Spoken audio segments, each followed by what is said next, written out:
Hello everyone, स्वागत है आप सभी का आरंभ एकेडमी में। ये हमारी एमपीपीएससी प्री की यूनिट नंबर फर्स्ट चल रही है, जिसमें हम मध्य प्रदेश का इतिहास पढ़ रहे हैं। अभी तक 6 लेक्चर कंप्लीट हो गए हैं। ये हमारा 7वां लेक्चर है। लास्ट लेक्चर में हमने शुंग वंश तक पढ़ा था और आज हम सातवाहन वंश से स्टार्ट करेंगे। तो चलिए स्टार्ट करते हैं। देखिए, सातवाहन वंश का संस्थापक कौन था? तो सिमुक था। सातवाहन वंश के संस्थापक सिमुक ने विदिशा के शासक कण्व को पराजित किया और विदिशा पर अधिकार कर लिया, है ना। किसे पराजित किया था? तो कण्व को पराजित किया था। किसने? सातवाहन वंश का जो संस्थापक सिमुक था उसने, और विदिशा पर अधिकार कर लिया था। अब अगर देखिए, सातवाहन वंश का सबसे प्रतापी शासक कौन था? तो गौतमी पुत्र सातकर्णी जो था वह सातवाहन वंश का सबसे प्रतापी शासक था। सातवाहन वंश एकमात्र ऐसा वंश था जिसमें शासकों के नाम के आगे माता का नाम जोड़ा जाता था। देखिए, अगर पेपर में क्वेश्चन पूछता है कि एकमात्र ऐसा कौन सा वंश है जिसमें शासकों के नाम के आगे माता का नाम जोड़ा जाता था, तो उसका आंसर क्या हो जाएगा? सातवाहन वंश हो जाएगा। आगे, गौतमी पुत्र सातकर्णी की माता गौतमी बलश्री ने अनुपदेश यानी कि वर्तमान निमाड़ क्षेत्र, आकार यानी पूर्वी मालवा, अवंती यानी कि पश्चिमी मालवा पर विजय प्राप्त की थी। देखिए, जो गौतमी बलश्री थी उसने कहाँ कहाँ पर विजय प्राप्त की थी? तो उसने अनुपदेश यानी कि निर्माण, आकार यानी कि पूर्वी माला तथा अवंती यानी कि पश्चिमी मालवा पर विजय प्राप्त की थी। आगे देखिए, सांची स्तूप के दक्षिणी तोरण द्वार पर शिलालेख में गौतमी पुत्र सातकर्णी का उल्लेख है। देखिए, अगर पेपर में क्वेश्चन बनता है कि सातवाहन वंश का ऐसा कौन सा शासक था जिसका उल्लेख सांची स्तूप में मिलता है, तो इसका आंसर क्या हो जाएगा? गौतमी पुत्र सातकर्णी हो जाएगा। देखिए, सातवाहन वंश के सिक्के सर्वप्रथम शीशे के सिक्के सातवाहन शासक ने ही चलाए थे। क्वेश्चन देखिए, अगर क्वेश्चन ये बनता है कि सर्वप्रथम शीशे के सिक्के किसने चलवाए थे, तो इसका आंसर क्या हो जाएगा? सातवाहन वंश ने, शासकों ने चलवाए थे, है ना। अब सातवाहन वंश के राजा श्री सात के सिक्के हमें कहाँ कहाँ से प्राप्त हुए हैं?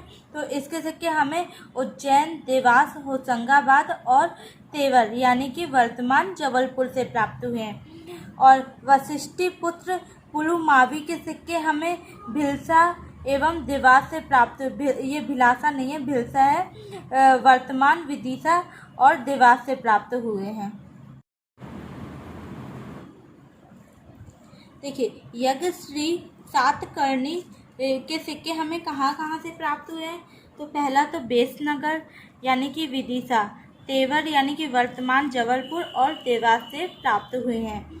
सातवाहन वंश के अन्य शासकों के सिक्के सर्वाधिक त्रिपुरी अर्थात जबलपुर से प्राप्त हुए, यानी कि जो सातवाहन वंश के जो सर्वाधिक सिक्के हमें कहाँ से प्राप्त हुए हैं, तो इसका आंसर हो जाएगा त्रिपुरी यानी कि जबलपुर से प्राप्त हुए हैं।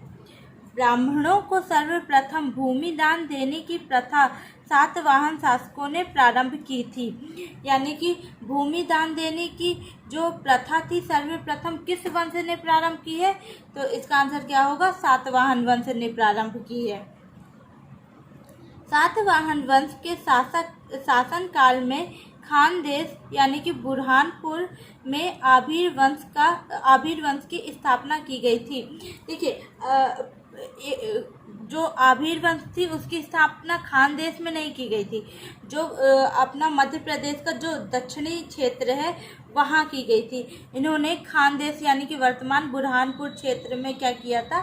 शासन किया था, यानी कि ये क्षेत्र पूरा बुरहानपुर वाला यानी कि मध्य प्रदेश का जो दक्षिण क्षेत्र है, ये किस वंश की स्थापना हुई थी? यहाँ तो आभीर वंश की स्थापना हुई थी। किस वंश के समय में स्थापना हुई थी? तो ये सातवाहन वंश के समय में इनकी स्थापना हुई थी। देखिए, नासिक शिलालेख के अनुसार आभीर साम्राज्य का संस्थापक कौन था? तो ईश्वर सेन था, यानी कि आभीर वंश का संस्थापक कौन है? तो ईश्वर सेन था। अब क्या हुआ, सातवाहन वंश का जो अंतिम शासक था पुलमावी चतुर्थ, इसके समय में क्या हुआ था, जो सातवाहन था वह छोटे छोटे वंश या छोटे छोटे राज्यों में विभाजित हो गया था। तो देखते हैं कौन कौन से वंश में विभाजित हुआ था ये। तो सबसे पहला तो क्या हो गया था, वाकटक वंश, दूसरा है आभीर वंश, तीसरा है इक्ष्वाकु वंश, चौथा है कादम्ब वंश, है ना। जो वाकटक वंश विदर्भ वाले क्षेत्र में, आभीर वंश दक्षिण महाराष्ट्र में, इक्ष्वाकु वंश आंध्र प्रदेश वाले क्षेत्र में, जबकि कादम्ब वंश जो था वो कर्नाटक वाले क्षेत्र में। देखिए आभीर वंश, आभीर वंश मध्य प्रदेश के किस क्षेत्र में फैला हुआ था, तो ये खानदेश यानी कि वर्तमान बुरहानपुर क्षेत्र में फैला हुआ था। सातवाहन वंश के समय आभीर वंश की स्थापना ईश्वर सेन ने की थी। देखिए आभीर वंश की स्थापना किसने की थी, तो ईश्वर सेन ने की थी। किस वंश के समय में की थी, तो सातवाहन वंश के समय में की थी। यानी कि जो आभीर वंश था वो किस वंश के समकालीन था, तो वह सातवाहन वंश के समकालीन था।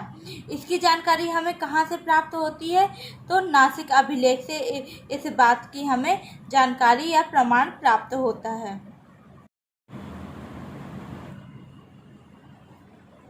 देखिए अब कुषाण वंश देखेंगे। कुषाण वंश का संस्थापक कौन था, तो कुजुल कटफिसिस था। कुषाण वंश के दूसरे शासक विम कटफिसिस का सिक्का विदिशा से प्राप्त हुआ है। यानी कि जो विम कटफिसिस कुषाण वंश का दूसरा शासक था उसका सिक्का हमें विदिशा से प्राप्त हुआ। इसका मतलब कि जो कुषाण वंश था उसका शासन जो था वह मध्य प्रदेश में भी था। कुषाण वंश का प्रतापी शासक कनिष्क था। कौन था कुषाण वंश का सबसे प्रतापी शासक, तो कनिष्क। इसने शक संवत चलाया जो भारत सरकार का राष्ट्रीय पंचांग है ना। यानी कि जो शक संवत था किसने चलाया है, तो यह कनिष्क ने चलाया। किस वंश के शासक, कुषाण वंश के शासक ने चलाया। कब चलाया, तो 78 ईस्वी में चलाया था। कुषाण वंश के सर्वाधिक सिक्के मध्य प्रदेश के शहडोल से प्राप्त हुए। अभी हमने क्या देखा था कि जो कुषाण वंश का दूसरा शासक विम कटफिसिस का सिक्का हमें विदिशा से प्राप्त हुआ है, लेकिन कुषाण वंश के जो सर्वाधिक सिक्के हैं वह कहाँ से प्राप्त हुए हैं, तो शहडोल से प्राप्त हुए हैं। अब कुषाण वंश का अंतिम शासक वासुदेव था जिसने तांबे का सिक्का चलाया था, और यह सिक्का हमें कहाँ से प्राप्त हुआ है, तो यह जबलपुर से प्राप्त हुआ है ना। अगर अंतिम शासक पूछता है तो क्या हो जाएगा, वासुदेव था। अब अगला क्या है, हिंद यवन, यानी कि मिनांडर जो था वह क्या था, वह हिंद यवन शासक था, है ना। मिनांडर के सिक्के कहाँ से प्राप्त हुए हैं, तो बालाघाट से प्राप्त हुए हैं। नागसेन ने मिनांडर को बुद्ध धर्म की शिक्षा दी थी। क्या हो गया, किसने मिनांडर को बुद्ध धर्म की शिक्षा दी थी, तो आंसर क्या हो जाएगा, नागसेन ने दी थी।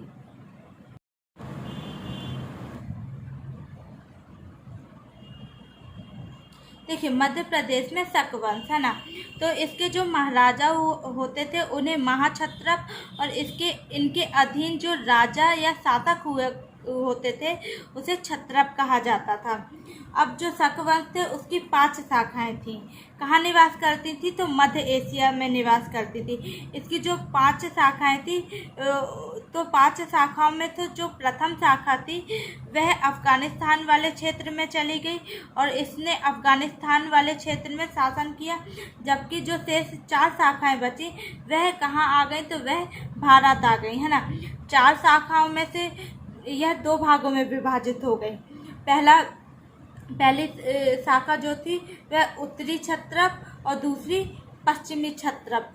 जो उत्तरी क्षत्रप वाली शाखा थी इसने तक्षशिला तथा मथुरा वाले क्षेत्र में शासन किया, जबकि जो पश्चिमी क्षत्रप थे उसने नासिक और उज्जैन वाले क्षेत्र में शासन किया। अब जिन्होंने नासिक वाले क्षेत्र में शासन किया था वह क्षहरात वंश कहलाए, और जिन्होंने उज्जैन वाले क्षेत्र में शासन किया था वह कदारमक वंश कहलाए, है ना। अब सबसे पहले हम क्या पढ़ेंगे, नासिक के क्षहरात शक वंश, है ना। तो इसका प्रथम क्षत्रप या प्रथम शासक कौन था, तो भूमक था, जिसने भिलसा यानी कि विदिशा और उज्जैन वाले क्षेत्र पर अधिकार किया था। यानी अब क्षहरात वंश का सबसे प्रतापी शासक कौन था, तो कौन था, वह नहपाल था, जो कि सातवाहन वंश के गौतमी पुत्र सतकर्णी का समकालीन था।